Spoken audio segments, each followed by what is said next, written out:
There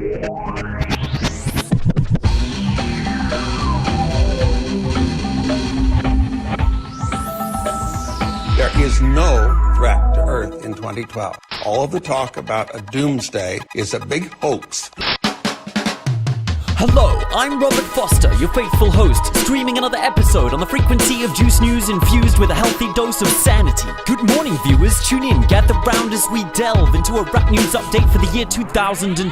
We report that the worldwide ebb and flow of history is now plain and evident. Occupations have stormed fortress walls with intense and taken up residence. Leaks and revelations have led to revolutions, a deluge of ferment. Ladies and gentlemen, if 2011 was a prelude, a portent of things to come, then it's dramatically clear we're in for a massive year. And to interpret these interesting times, we have General Baxter here. But we'll start with our resident expert, Terrence Moonseed. Terrence, what does this year mean as you see it? Oh boy, 2012 on the news feed. You better listen up, Robert, because I got a lot of phenomenal knowledge and I want to be dropping it. Finally, the news is choosing to report truth on a proper topic. You never stop me from hollering. Brace yourselves, because I'm getting ready to send in the requisite academic medicine. Heaven sent quarreling, evidence never settling. When I'm grabbing a hammer and smashing the Nephilim. This is the time for humanity's ascension. The fifth sunset in line with precession and the Mayans' calendar prediction. On December 21, this world will rise in unison from its prison into the fifth dimension in the highest of wisdom. But as we'll see, it's the catalyst for a whole catalog of catastrophes, calamities as we reach the transcendental mechanical singularity. What will all this mean for the fate of humanity? It means the fiends that seek to deceive and keep us weak will reach a state of apogee. And it means that people cease the capacity for endless atrophy. That as a planet we rise from apathy and challenge the draconian powers that be. Who are they? Aliens, parasites, they're among us, keeping us trapped in captivity. General, you'll say? Now, I don't know what planet he's inhabiting, but what the hippie's saying is accurate. Forget the wacky analogy. Look around at the world and you'll see it's already actually happening. Right here on Earth, where human slaves are trying to rise to take on the great elite and take to the streets worldwide against corporate entities which have taken on human form. Protesting in New York, Portland, Spain, Greece, and distant Melbourne. Tent monster morons, homos, drummers, drug-addicted freaks. They say they're protesting to demand justice and dignity. Seriously? I read in the New York Times quite the contrary. They lack clear demands. They just want to live for free and get sympathy.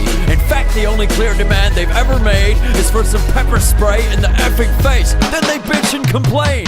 But it's just a food product, essentially. I take it daily with my favorite drink.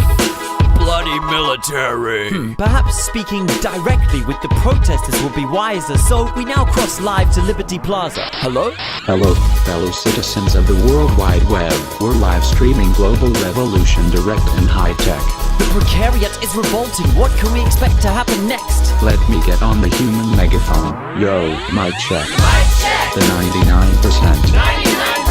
Have one demand to present. Expressed clear.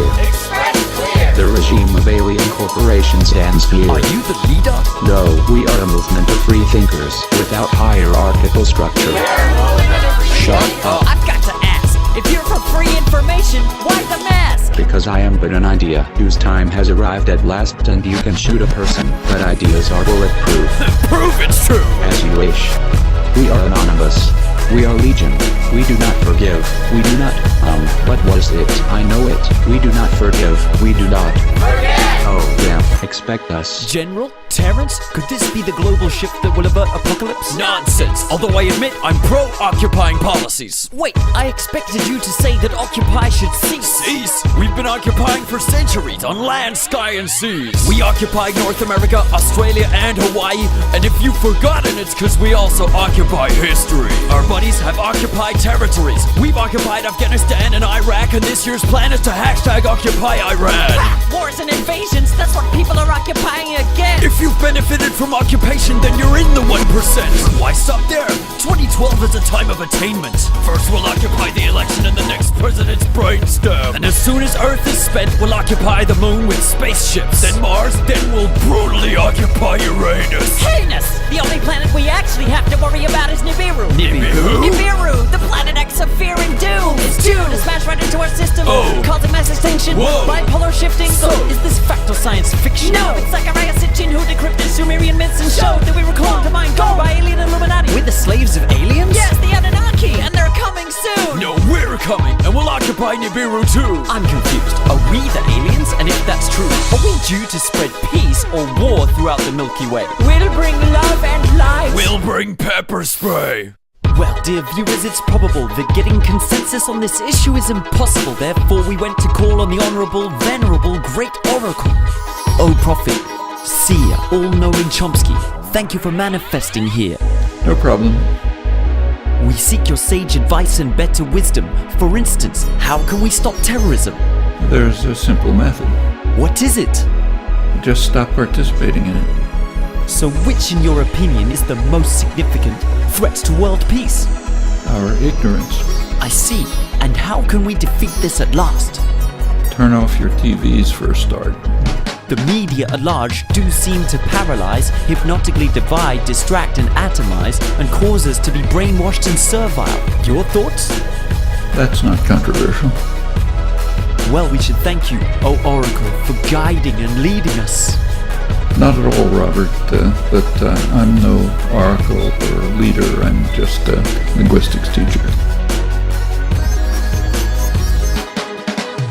Alas, the time has arrived to end this episode. Much is left to be known, but we'll strive to analyze events as 2012 unfolds. Will we see aliens, popular awakening, mass insurrection, divine intervention, or who knows, maybe even a true democratic election which set up for any one of them? But this grand human experiment seems to be sleepwalking towards a social, ecological, and existential reckoning. And with GM seeds in the soil, droids deployed, peak oil threatening this year's headline, will we avoid the precipice or dive off the edge of it? Whatever your preference, creed, conspiracy, or party membership, our fate could depend on what we want 2012 to represent. This date that we've subconsciously identified as our collective self-imposed deadline for correcting our way of life. With so much energy aligned on this point in time, with all that we are and could be potentially on the line, could this be our final meeting point prior to the rising or turning of the tide? The clock is already ticking. See you next time on the other side.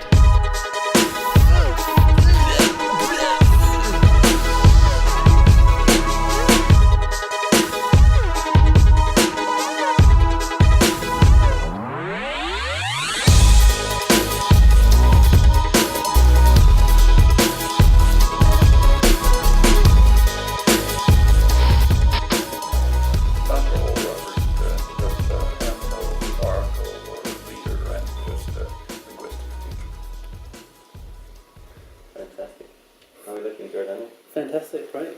That was amazing. Yeah, you do a great Chomsky impersonation. Can I get a job?